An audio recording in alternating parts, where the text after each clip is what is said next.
নমস্কার, সকলকে স্বাগত জানাই স্বাস্থ্য পুষ্টিকর খাদ্য শৈলীতে।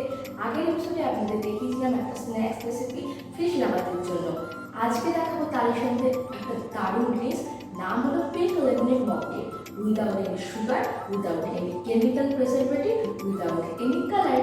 তো কিভাবে বানাই চলুন দেখে নিই। পিঙ্ক লেমনের মকটেলের জন্য প্রথমেই আমরা একটা মিক্সার গ্রাইন্ডারে দিয়ে দিচ্ছি কিছু বেদানা, এরপর দিয়ে দিচ্ছি টুকরো টুকরো করে কেটে রাখা আপেল, আর তারপরে দিয়ে দিচ্ছি আলু বোখরা, যেগুলোকে বীজ আগে থেকেই ছাড়িয়ে নিচ্ছি। এর জায়গায় আপনি কিন্তু স্ট্রবেরি ফ্রুটও ইউজ করতে পারেন। এরপর আমি লেমনেড হিসেবে প্রথমেই এখানে দিয়ে দিচ্ছি মুসম্বি লেবুর রস। মুসম্বি লেবুগুলোকে আগে থেকে টুকরো টুকরো করে কেটে বীজগুলোকে আলাদা করে নিচ্ছি যাতে জুসটা বের করতে সুবিধা হয়। আপনারা এর জায়গায় কিন্তু লেমন স্কুইজ মেশিন দিয়ে আগে থেকেই রসটা বের করে নিয়ে ইউজ করতে পারেন, তাহলে কিন্তু অনেকটা ইজি হয়ে যাবে।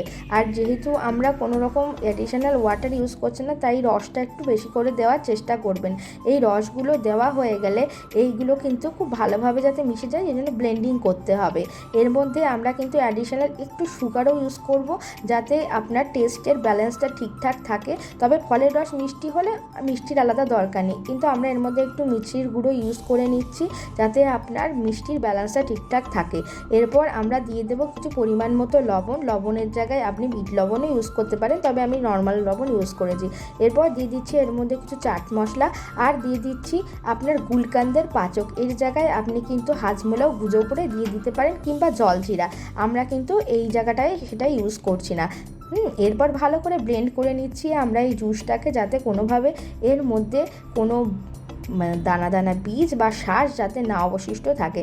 ব্লেন্ড হয়ে গেলে আমরা একটা পাত্র নিয়ে নেব, যার মধ্যে এই জুসটাকে ঢালবো। এই জুসটা ঢালার আগে সেই পাত্রটার মধ্যে কিছু কেটে রাখা পাতিলেবু, তার সঙ্গে কিছু চেরি ফল দিয়ে দিচ্ছি।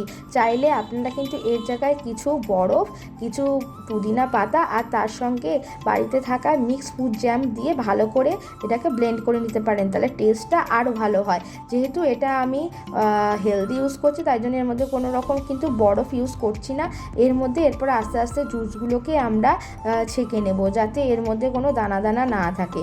এবং এই ছাঁকার সময় আপনারা লক্ষ্য করবেন যাতে কোনো রকম বীজ বা কোনো কিছু যাতে এই জুসের মধ্যে না পড়ে যায়, তাহলে কিন্তু টেস্টটা খারাপ হতে পারে, একটু বিটারও হয়ে যেতে পারে। কিন্তু আপনারা চেষ্টা করবেন এই জুসটা যাতে খুব ভালোভাবে ছেঁকে নেওয়া যায়। এর জায়গায় কিন্তু আপনারা সুতির কাপড়ও ইউজ করতে পারেন, তবে সুতির কাপড়টা ইউজ করিনি। এখানে আমি নতুন ছাঁকনি ইউজ করছি, যে ছাঁকনিটার মধ্যে দিয়ে সহজে খুব একটা বেশি নোংরা যাতে না যেতে পারে। আর একটু একটু করে আপনারা জুসটা দেবেন, আর যেই দানাগুলো দানা দানা থাকছে সেগুলোকে উঠিয়ে আলাদা একটা পাত্রে রেখে দেবেন, তাহলে কিন্তু আপনার জুসটা বের করা অনেক বেশি সহজ হবে। অনেকের বাড়িতে জুসার থাকে, সেই জুসার দিয়ে আপনারা এটা করতেই পারেন, কিন্তু জুসার যাদের নেই তারা কিন্তু এইভাবে ইউজ করতে পারেন। এবার ডেকোরেশনের জন্য ওপর থেকে একটু চাট মশলা, লেবু আর মুসম্বি লেবু কেটে রেখেছিলাম সেটাও দিয়ে দিলাম।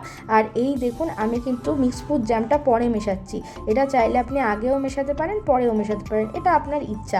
আর আপনি যেরকম টেস্ট পছন্দ করেন সেই অনুযায়ী মিশিয়ে দেবেন। এরপর ভালো করে এগুলোকে নাড়িয়ে নিচ্ছি যাতে এগুলোর টেস্টটা খুব ভালোভাবে মিশে যেতে পারে। এবং এর মধ্যে দিয়ে দিলাম লিমকা। হয়ে গেল তৈরি পিঙ্ক লেমনের